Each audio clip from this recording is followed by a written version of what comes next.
शरद पवार गटाला तुतारी चिन्ह मिळालेलं आहे. शरद पवारांनी म्हटलेलं आहे की तुतारी जी आहे ती पूर्ण दिल्लीच्या महाराष्ट्राला दिल्लीच्या तख्ताला हातरून सोडण्यासाठी सज्ज झालेली आहे. नाही, आता तुतारीचं महत्त्व आपल्याला सगळ्यांना कल्पना आहे. तुतारी ही केवळ फक्त आता स्टेजवरच्या मान्यवरांचं स्वागत करण्यापुरतीच वाजवली जाणार आहे. आम जनतेला या चिन्हाचा आवाज काही लवकर पोहोचणार नाही. त्याच्यामुळे ही स्वागत करण्यापुरती स्टेजवरच्या काही मान्यवरांपुरती मर्यादित असेल.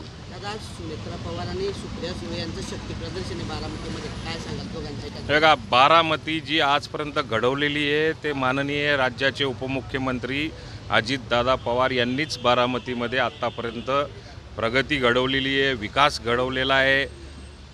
बारामतीच्या जनतेच्या मनामनामध्ये अजितदादा हे ठासून त्या ठिकाणी भरलेले आहेत. त्यामुळे शक्ती प्रदर्शन जरी त्या ठिकाणी करण्याचं आपल्याला माध्यमातून मला तुम्ही सांगत असलात तरीसुद्धा सगळी शक्ती ही अजितदादांच्याच पाठीमागे उभी आहे. पहिले जितेंद्र आव्हाडांचीच तुतारी बंद होणार आहे आणि जितेंद्र आव्हाड त्या पात्रतेच्या अजून गाडण्याच्या आजपर्यंत झालेलं नाही आहे. जितेंद्र आव्हाडांनी त्यांच्या पूर्ण राजकीय जीवनात केवळ फक्त चाटोगिरी करण्यापलीकडे काही काम केलेलं नाही आहे. त्यांच्या राजकीय जीवनामध्ये त्यांनी एखाद दोन आमदार त्यांच्या जिल्ह्यातला सुद्धा त्यांच्या बळावरती निवडून आणलेला असेल असं उदाहरण जर का त्यांनी दिलं तर ते फार बरं होईल. गाडणं हे फार लांब आहे, पण त्यांच्या आयुष्यात त्यांनी कुठे निवडून आणलं हे सुद्धा आपल्याजवळ उदाहरण नाही आहे. जवळचे समजले जातात की लोक त्यांना फसवतायत असं रोहित पवारांनी म्हटलेलं आहे. आणि रोहित पवारांनी पहिली गोष्ट म्हणजे त्यांनी त्यांचा अनुभवांचा त्या ठिकाणी विचार केला पाहिजे.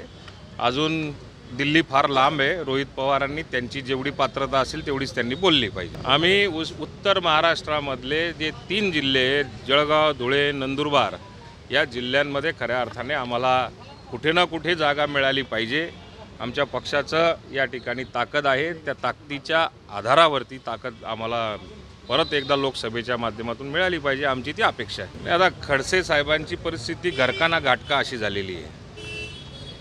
या ठिकाणी त्यांना कुठलं भवितव्य दिसत नाही आहे आणि भारतीय जनता पार्टीमध्ये कोणी त्यांना घेत नाही आहे. त्यामुळे जावं तरी कुठे जावं अशी परिस्थिती खडसे साहेबांची झालेली आहे. त्यामुळे जिल्ह्यामध्ये आज तरी दिशाहीन कुठलं नेतृत्व जर का असेल तर ते आदरणीय खडसे साहेब आहेत असं मला वाटतं. दादा, खडसेंनी थेट आवाहन केलंय, भाजपात येण्यासाठी आवाहन केलंय. लक्ष त्यांनी इच्छा व्यक्त केली आहे की खडसेंनी भाजपमध्ये यावं असं. हे बघा, शेवटी ते सासरे आहेत, तेवढा मान सन्मान तेवढं त्यांचं ठेवणं काम आहे. किंबहुना आग्रह करणं देखील त्यांची एक पारिवारिक जबाबदारी आहे, म्हणून त्यांनी ते मत त्यांचं मांडलेलं आहे. पण आम जनतेमध्ये मला असं वाटतं की फार काही त्याच्याविषयी अट्रॅक्शन राहिलं नाही. भारतीय जनता पार्टीच्या कार्यकर्त्यांना मी 30 वर्ष ओळखून खडसे साहेबही आहे. त्याच्यामुळे भारतीय जनता पार्टीच्या कार्यकर्त्यांमध्ये खडसे साहेबांनी यावं असं मला एकसुद्धा आजपर्यंत बोललेलं नाही आहे. दिल्लीचा बाप जरी आला तरी मुंबईचे तुकडे करू शकणार नाही. आता किती दिवस बापाच्या जीवावरती आपण मतं मागणार? कधीतरी आपल्याला बापाव्यतिरिक्त आपल्या कर्तृत्वावरती कुठेतरी गेलं पाहिजे. उद्धव ठाकरे साहेब, आपलं स्वकर्तृत्व कुठेतरी दाखवा. बापाच्या जीवावरती फार काही काळ काही राजकारण आपल्याला बघायला मिळणार नाही. स्वतःचं कर्तृत्व इतकं शून्य आहे.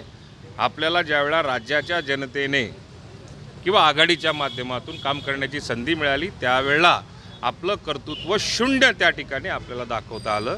आपलं कर्तृत्व सिद्ध करा. बापाचं नाव काढून बापाच्या जीवावर मतं मागू नका. आणि तुमच्या ज्या पत्नी आहेत जयश्री पाटील ह्या उमेदवार असतील असं बोललं जातं. हे बघा, राज्यामध्ये आमची सर्वांची मागणी अशी असणार आहे की साधारण राष्ट्रवादी काँग्रेस पक्षाची राज्यातली ताकद बघून आपण लोकसभेच्या जागा ज्या आहेत त्या साधारण 10 ते 12 किमान आम्हाला मिळाल्या पाहिजे असा आमचा आग्रह असणार आहे.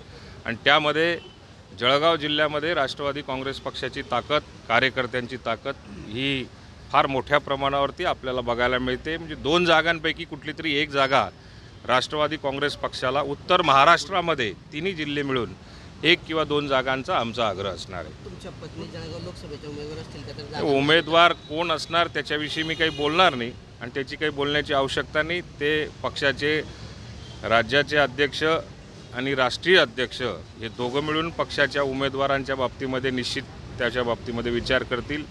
ज्याचा सर्वे चांगला असेल मग ती विधानसभेची जागा असेल, लोकसभेची जागा असेल, इलेक्टिव्ह मेरिटमध्ये ज्याचा अव्वल क्रमांक असेल त्या पक्षाला आणि त्या उमेदवाराला भविष्यामध्ये उमेदवाऱ्या मिळतील अशी आमची अपेक्षा आहे. जळगाव लोकसभेत इच्छुक आहे समजा ही जागा लढवणार राष्ट्रवादीचे पवार. मला माननीय राज्याच्या उपमुख्यमंत्र्यांनी किंवा राज्याच्या राष्ट्रवादी काँग्रेस पक्षाच्या अध्यक्षांनी उभं राहायला सांगितलं तर ते सांगतील त्या ठिकाणी उभं राहील. त्यांनी मला कुठेच नाही उभं राहायला सांगितलं तरीसुद्धा प्रचार पक्षाचा करेल. राज्याच्या मुख्यमंत्र्यांचं, माजी मुख्यमंत्र्यांचं ज्या पद्धतीने काल दुःखद घटना ही सकाळी कळलेली आहे, कालच त्यांच्या बाबतीमध्ये काहीसा अंदाज आलेला आहे. त्यांच्या कारकिर्दीमध्ये जे निर्णय घेतलेले होते अतिशय संयमी, मग ते महाराष्ट्राच्या राजकीय क्षेत्रात असेल किंवा दिल्लीमध्ये लोकसभेचे अध्यक्ष म्हणून त्यांनी काम केलेलं असेल, अतिशय उत्तम कारकिर्दी त्यांची आपल्याला सगळ्याला अनुभवायला मिळालेली आहे. त्यामुळे राष्ट्रवादी काँग्रेस पक्षाच्या वतीने त्यांच्या दुःखामध्ये आम्ही सर्व राष्ट्रवादी काँग्रेस पक्ष आणि परिवार हा त्या दुःखामध्ये समावेश.